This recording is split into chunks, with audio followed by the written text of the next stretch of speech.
Board exam आ रहे हैं और तुम सोच रहे हो कि मेरा फोकस ही नहीं बन रहा है स्टडी पर। और तुम ये सोच सोच के बहुत ज़्यादा परेशान भी हो रहे हो। तो मैं आज तुम्हें कुछ ऐसे टिप्स बताने वाला हूँ जिससे तुम्हारे जो स्टडी एनवायरनमेंट है वो भी अच्छा होगा, तुम्हारा फोकस भी अच्छा होगा। और तुम्हें बोर्ड में कैसे लिखना है, आंसर राइटिंग कैसे करनी है, वो भी मैं तुम्हें बताऊँगा इस वीडियो में। तो डरो मत, बोर्ड एग्ज़ाम अब आने ही वाले हैं 8 दिन में, लेकिन तुम्हारी तैयारी पूरी हो चुकी होगी अब तक। अब तुम्हारा सिर्फ रिविज़न टाइम चल रहा है। तो घबराने की ज़रूरत नहीं है, स्ट्रेस लेने की ज़रूरत नहीं है। मैं तुम्हारे साथ हूँ और तुम्हें हर जगह गाइड करने के लिए भी रेडी हूँ। तो मेरे साथ बने रहना। ये पूरी वीडियो तुम्हारे लिए बहुत ज़्यादा अच्छी होने वाली है। तो वीडियो अच्छी लगे तो उसको लाइक करना। तो मेरा नाम है अनुराग वर्मा और आप देख रहे हैं पढ़ाई विद मोटिवेशन। तो चलिए शुरू करते हैं आज के कुछ मेन टिप्स जो तुम फॉलो करना। तो नोट पैड निकाल लो अपना और उसमें लिखना शुरू कर दो, क्योंकि ये बहुत ज़्यादा इंपॉर्टेंट होने वाला है तुम्हारे लिए और बोर्ड एग्ज़ाम के लिए भी। और आगे भी तुम्हारे दूसरे 12th के बोर्ड एग्ज़ाम में भी वो काम आने वाला है। तो ठीक है, तो 10th और 12th दोनों के लिए है ये। आंसर राइटिंग भी बताऊंगा मैं और कैसे फोकस करना है वो भी बताऊंगा। तो सबसे पहला पॉइंट तो यह है कि अपना जो एनवायरनमेंट है तुम्हारा, जहाँ तुम बैठ के स्टडी करते हो, उसको सही करो सबसे पहले। तो कैसे करोगे तो सही, अपना पोस्चर सही करो बैठने का। अपना स्टडी टेबल, जो तुम्हारा स्टडी टेबल है वो बिल्कुल साफ़ और क्लीन होना चाहिए। तुम जहाँ बैठ रहे हो उस रूम को तुम इतने अच्छे से क्लीन करो कि और उसमें कुछ ऐसी चीज़ तुम लगा सकते हो या कोई धूप बत्ती इस टाइप की, कि तुम्हें वो फ्रेगरेंस अच्छी हो जाए उस रूम की, जिससे तुम्हारा माइंड भी रिलैक्स हो उस खुशबू से।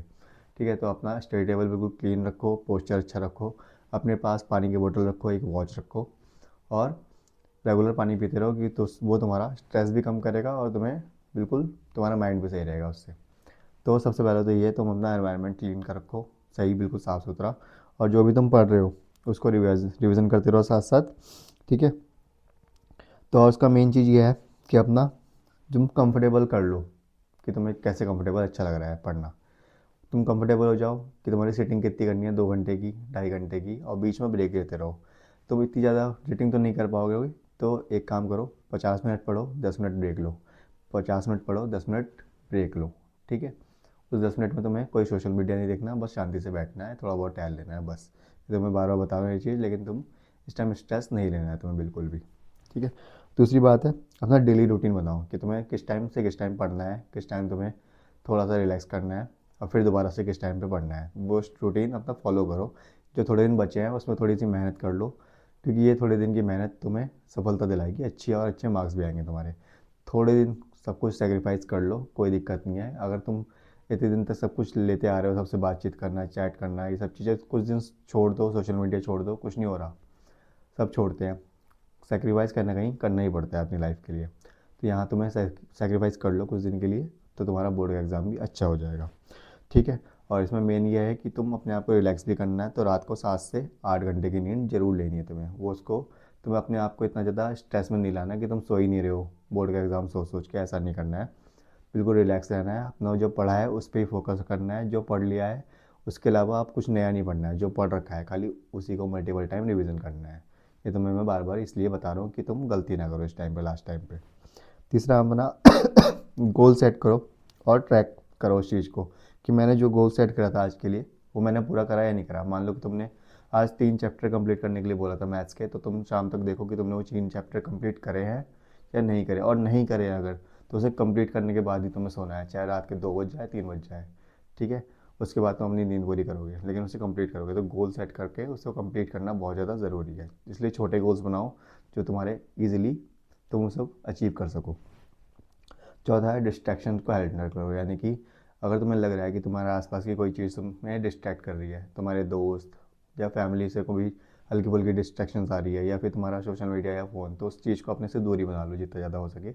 अपनी फैमिली को भी बोल दो कि मुझे इस टाइम पे डिस्टर्ब नहीं करना, मैं पढ़ाई कर रहा हूँ। ठीक है, अपने दोस्तों से को भी बोल दो कि इस टाइम मुझे फ़ोन नहीं करना है।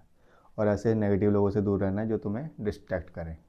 ठीक है, क्योंकि वो तुम्हें खाली डिस्ट्रैक्ट करेंगे, खुद वो पढ़ चुके होंगे, तो उनसे दूरी बनानी है तुम्हें ऐसे लोगों से। और अपनी हेल्दी हैबिट्स को इस टाइम अच्छे से मेंटेन करना है, क्योंकि बीमार नहीं होना है बोर्ड में तुम्हें किसी भी तरह से, क्योंकि इस टाइम मौसम चेंज होता है तो बीमार होते हैं बच्चे।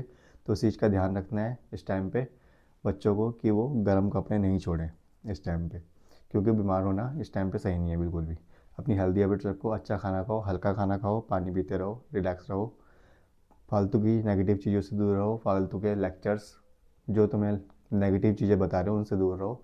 जितना पढ़ा है एनसीईआरटी को अच्छे से कवर करो, जितना पढ़ा है उसको मल्टीपल टाइम रिवीजन करो। तो ये तो बात आई तुम्हारी फोकस की। अब बात करते हैं हम आंसर राइटिंग की। आंसर राइटिंग कैसे करनी है, क्योंकि खाली पढ़ने से ज़्यादा ज़रूरी है कि तुमने वहाँ पे किस तरह लिखना है। ठीक है, तुमने याद तो सब कुछ कर लिया, तुम्हें सब कुछ आता भी है, अब तुम वहाँ पे लिख के सही से नहीं आ रहे हो, तो एग्जामिनर क्या करेगा, वो 1000 कॉपी चेक करता है। तो उससे कहीं भी ऐसा लगा कि हाँ इसने सही से नहीं लिखा, तुरंत कट कर देगा वो। ठीक है, तो बिल्कुल अच्छे से लिखना है। तो कैसे क्या करना है तुम्हें, जो एग्ज़ाम की कॉपी तुम्हें मिलेगी, सबसे पहले तो उसकी जो डिटेल्स तुम्हें भरनी होती है वो शांति से भरना, सोच समझ के भरना, गलती नहीं करना उसमें। कोई बड़ी चीज़ नहीं होती है, रोल नंबर, तुम्हारा नाम, और क्या बोलते हैं उसमें, मार्कशीट का नंबर और कौन सा तुम्हारा सेट आया, यही सब भरना होता है उसमें। और जब भी तुम्हें शीट मिलेगी तो उसमें जो भी तुम सेक्शन शुरू करोगे उसमें ऊपर हेडिंग डाल देना, सेक्शन ए तो सेक्शन ए, बी तो बी, सी तो सी, और दोनों तरफ स्केल से लाइन खींच देना। ठीक है, उसके बाद बिल्कुल अच्छे से जो तुम क्वेश्चन कर रहे हो उसको नीट एंड क्लीन रखना। बुलेट पॉइंट्स बना के लिखोगे तो ज़्यादा अच्छा है। अगर कहीं फिगर बना रहे हो तो नीट एंड क्लीन रखना है उसे, और थोड़ा सा मार्जिन लेके चलना है। बिल्कुल गुचड़ मुचड़ नहीं करना है कि टीचर को समझ में नहीं आए। और राइटिंग बिल्कुल क्लीन और नीट एंड क्लीन रखनी है। अगर कर्सिव लिखोगे तब भी ऐसा नहीं कि तुमने कुछ भी लिख दिया, वहाँ पे टीचर को समझने में दिक्कत हो रही है तो तुरंत तुम्हारा क्वेश्चन काटेगा।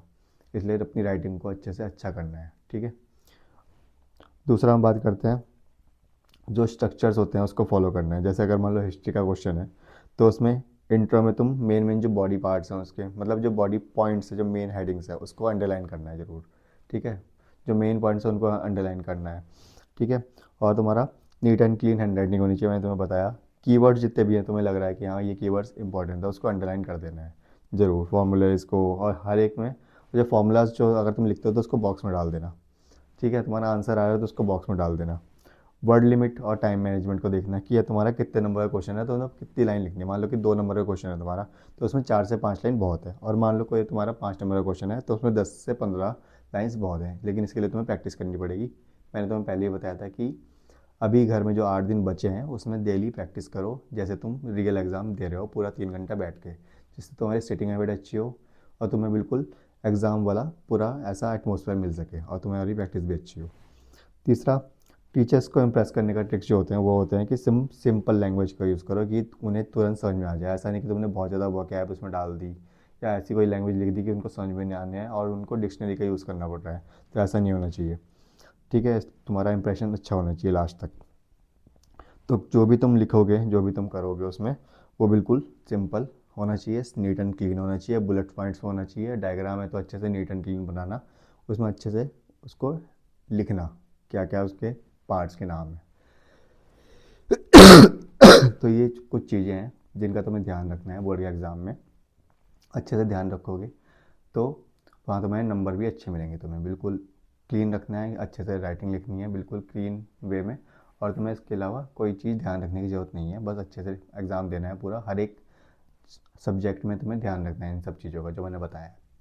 ठीक है, तो वीडियो अच्छी लगी हो तो मेरी वीडियो को लाइक करना, चैनल को सब्सक्राइब करना और कमेंट करके बताना कि तुमने क्या सीखा है इस वीडियो से। और ये भी बताना अगर कोई चीज़ तुम्हें दिक्कत हो रही हो, कोई डाउट हो तो मुझसे पूछना। तो मिलते हैं नेक्स्ट वीडियो में। Thank you.